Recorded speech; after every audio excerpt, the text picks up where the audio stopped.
bombazo que afectó al sector del Cristo del Consuelo. ¿Hay resultados a una semana de ese último suceso? Lo vamos a conversar con Diego Ordóñez, secretario nacional de Seguridad Pública. Diego, buenos días, bienvenido a Contacto Directo. Buenos días, Lenin. En la primera semana de rigor de este estado de excepción, ¿ha cambiado en algo la situación de inseguridad que se vive por estos lados? Bueno, hay varias formas en que se puede concluir eso, ¿no? Sobre la realidad y sobre las percepciones. Digamos que por sobre la realidad, el volumen de operativos que se han hecho en esta semana, el número de detenidos, de droga incautada, de armas incautadas, de vehículos incautados, sin duda deben haber significado una reducción en los eventos que pudieron haberse suscitado y que normalmente son los que no se ven. Muchas veces sacamos conclusiones de aquello por lo que sucede, pero no tomamos en cuenta aquello que no sucede. Y normalmente los estados de excepción y estas acciones emergentes lo que generan son prevenciones o actos que no van a suceder, como aquellos que se pudieron haber suscitado si no se hubieran incautado 5 bombas de parecida fabricación de aquella que explotó en Cristo del Consuelo, ¿no? O con las motos o los vehículos o las armas que han sido incautadas durante estos operativos de estos 7 días. Hablemos de las cosas que sí pasan, específicamente en el tema del Cristo del Consuelo, donde se capturó a alias Morado, que usaba un grillete. Él entró y salió a la cárcel por lo menos en 7 ocasiones hasta el jueves. La Fiscalía no lo vinculaba en el proceso por terrorismo porque aseguraba que los elementos de convicción recabados por la policía justificaban sí una presunta vinculación por tráfico ilícito de armas, de municiones, de explosivos, pero no de terrorismo. Y eso pese a que alias Morado confesó haber participado en el hecho. Hoy se sabe ya si ha sido procesado por terrorismo y sobre todo, Diego, ¿qué está haciendo el Estado para evitar que salga nuevamente un sujeto con estos antecedentes de la prisión? He visto con satisfacción, Lenin, estos días varios expertos confirmar que un concepto que yo lo había desarrollado y que me parece importante debatirlo, sobre la necesidad de fortalecer la inteligencia, no el espionaje político, sino la inteligencia en el propósito de la seguridad, en el propósito de brindar seguridad a los ciudadanos, que es la primera y fundamental tarea del Estado. Y la inteligencia tiene que ver con la prevención, con anticiparnos, por estar adelante de los hechos, de los hechos delictivos, de los actos de violencia. Esa es una de las tareas en las cuales el gobierno se ha empeñado como parte de su estrategia de seguridad. Una estrategia de seguridad, Lenin, no puede armarse sino a partir de definir cuáles son sus riesgos, sus amenazas, la profundidad, la intensidad de esos riesgos, de esas amenazas. Y eso parte de tener inteligencia, de tener información. No solamente datos, sino inteligencia, es decir, las rutinas, la identificación de cómo opera la banda organizada, de quiénes lo lidera. Porque un crimen organizado quiere decir una estructura, ¿no? Con jerarquías, con funciones, con responsabilidades. ¿Cómo fluye el dinero? ¿Quiénes son los que dan las órdenes? ¿Quiénes son los que los ejecutan? Esa es la tarea central en cuanto a la seguridad. Sí, Diego, pero al día de hoy todavía no tienen esa estructura de seguridad, ese plan estructural de seguridad. Han transcurrido ya en 2 días 15 meses de gobierno y desde distintos sectores se acusa precisamente al régimen de no tener este plan integral de seguridad, sino únicamente acciones reactivas ante las distintas manifestaciones violentas de estas organizaciones criminales. No, de hecho se tiene un plan de seguridad, se tiene un plan de seguridad integral, se tiene un plan nacional de inteligencia y se tiene la definición en cuanto a la línea estratégica y la estructura de cómo orientar el trabajo en ese sentido. Lo que sucede, Lenin, es que esto no es algo que resulta tener efectos en el corto plazo. Esto demanda un tiempo de preparación, el fortalecimiento de capacidades operativas de Fuerzas Armadas y Policía Nacional, articulados ahora en la lucha antinarcotráfico, anticrimen organizado. Y plata, Diego, y plata, porque los montos indicados que se van a invertir en seguridad se evidencian insuficientes ante el músculo económico que tiene el narco. ¿Cómo van a responder ante ello? Bueno, el Estado tiene que hacer el esfuerzo financiero, ¿no? para lograr incorporar todas estas capacidades a lo que necesitamos. Y por eso es muy importante, entender cuál es el plan, entender cuáles son las prioridades, entender qué es lo que necesitamos para que quienes quieren colaborar, ¿no? lo hagan en ese propósito, en esta línea estratégica, con este plan. No se trata, Lenin, de poner 50 camionetas y con los 50 camionetas pretender que vamos a resolver un problema tan complejo y profundo como el de la inseguridad en el país y la inseguridad en la ciudad de Guayaquil. Ese es un proceso mucho más complejo que demanda que entendamos primero esa complejidad y que una estrategia tiene que ser articulada en toda la estructura del Estado, en todos los niveles de gobierno central y gobiernos seccionales. Esta incorporación de esfuerzos va a permitir tener resultados más rápidamente. En tanto, el Estado está haciendo su esfuerzo. El gobierno del presidente Lasso, primero, ha tomado la definición. La seguridad también tiene una dimensión política. ¿Y cuál es esta? La de decidir enfrentar la amenaza. Y lo ha hecho. Primero, la definición de que el narcotráfico deja de ser solamente una categoría delincuencial y pasa a ser una amenaza contra la seguridad del Estado. Eso implica involucrar a las Fuerzas Armadas junto con la policía. Para eso hay que dar capacidades operativas. Inteligencia. Y estamos trabajando en eso. No es algo que se lo pueda hacer público. Sí, lo entiendo, y ya que estamos hablando de cooperaciones, el respaldo de países como Estados Unidos, Israel, España, Colombia, ¿cuándo se lo va a evidenciar, Diego? El régimen ha expresado en distintas ocasiones que se establecen contactos, pero hasta ahora no se nota o no se ha comunicado de manera adecuada los resultados de esas gestiones. Bueno, tenemos colaboración, no solamente el gobierno que usted menciona, ¿no? Incluyo yo al gobierno del Reino Unido, con quienes hemos trabajado estos días en temas referidos a seguridad. Con el gobierno de Israel, la presencia del presidente hace algunos meses y de una delegación de altísimo nivel que yo presidí hace alrededor de 3 semanas, en donde ya trabajamos en temas muy concretos, muy específicos. Y ese trabajo se está concretando.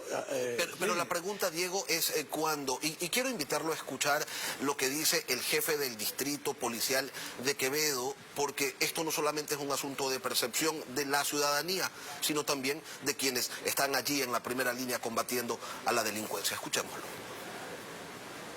Justo que sigamos con estrategias desde hace 30 años y el crimen organizado usan vehículos de última gama, armamentos de última tecnología, comunicaciones, y el policía sigue con el mismo tolete. ¿Y qué hacemos allí, Diego? Añádale un elemento que puede parecer secundario. La última vez que se les dotó de uniformes a Fuerzas Armadas y la Policía fue el año 2014. En este año estamos tratando de ponernos al día, empezando por uniformes, por uniformes. Añade usted lo que acaba de decir el jefe distrital. Comunicaciones, vehículos, armamento, equipos de protección. Bueno, eso hay que hacer. No es que hay que hacer, estamos haciendo. Quiero corregir el tiempo de la ejecución de lo que he comentado. Estamos en ese proceso. Estamos en el proceso de identificar en esta línea de cooperación que hemos tenido con algunos gobiernos cuáles son los mejores proveedores. De manera que tampoco entremos en este juego de intermediarios, de empresas representantes de quienes ofrecen estos productos, sino hacerlo directamente en un trabajo gobierno a gobierno, para garantizar primero la calidad de los productos, ¿no? Y no ir a comprar basura como la que se compra, armamento como los helicópteros DRUF, sino equipo que realmente va a servir y sobre el cual tenemos garantía. Este proceso responsable que lo estamos llevando a cabo implica dar a la policía, a las Fuerzas Armadas, el equipamiento necesario, comunicaciones, sistemas de detección, sistemas de radares y equipos de reacción.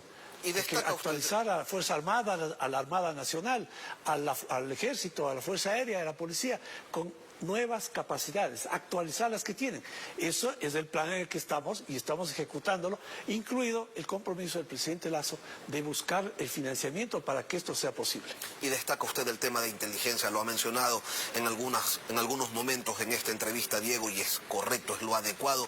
Pero quiero preguntarle, en función de aquello, ¿cómo entienden en el gobierno estas investigaciones que realiza la Embajada de Estados Unidos y que terminan con el retiro de visas para oficiales de Fuerzas Armadas, policías, jueces y fiscales? nacionales. Se lo pregunto porque, por ejemplo, la Judicatura y la Corte Nacional de Justicia guardan un silencio digno de un cementerio. Fuerzas Armadas dice que a ellos nadie les ha dicho nada. Y la policía también cierra filas y resulta entonces que no está ocurriendo, o es como que no estuviera ocurriendo mayor cosa. Sin embargo, es un secreto a voces que estructuras delictivas cooptan distintas entidades del Estado. Allí, ¿qué se hace? Allí la inteligencia no es suficiente, también hace falta contrainteligencia.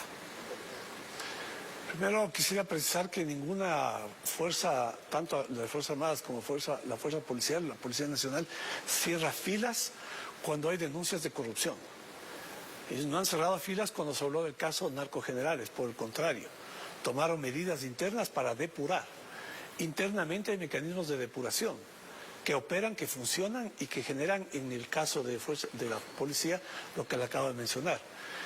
La Embajada de los Estados Unidos tiene sus protocolos de investigación, ¿no? Ellos realizan sus investigaciones de acuerdo a sus mecanismos de detección, nos hacen conocer luego de que han tomado sus decisiones y se agradece porque eso aporta en la depuración de las fuerzas del orden.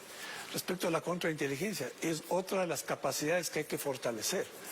Porque es fundamental tener un mecanismo que nos permita revisar internamente, tener la información para revisar internamente sobre las medidas de confianza que a las cuales deben someterse a todos aquellos que están en la primera línea de la lucha contra el narcotráfico por el riesgo de contaminación.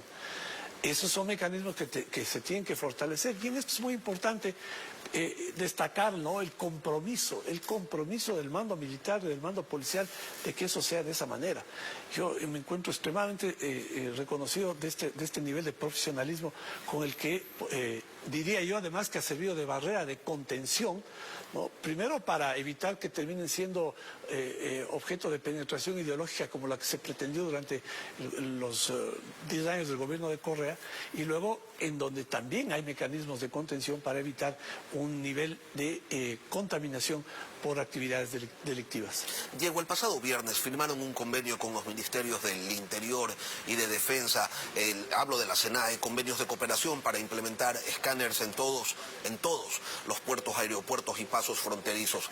La disposición del presidente de la República fue que toda la carga que entre y salga del país sea revisada, y eso es lo correcto, pero implica además un cambio estructural y operativo. Le pregunto, ¿les va a alcanzar el tiempo tomando en cuenta que el decreto 227 señala que en un plazo de 12 meses deberían estar en funcionamiento esos escáneres, y ese decreto se firmó el 19 de octubre del año pasado? ¿Se van a cumplir con los tiempos? El convenio lo que implica es un trabajo conjunto de policía con la Unidad de Vigilancia Aduanera y con el Servicio Nacional de Aduanas, para que la información que proviene de los escáneres sea procesada adecuadamente, es decir, haga una reacción, ¿no?, punitiva en el caso de que el escáner dé una información positiva en cuanto a contaminación de contenedores. Y esto obviamente pues es parte de este proceso de implementación de este sistema, que debe estar funcionando ya para diciembre. Hay detalles operativos que arreglar, sobre todo en cuanto a eventuales demoras y eventuales retrasos o cambios en los procedimientos en cuanto a la exportación, ¿no?, a la salida de los contenedores.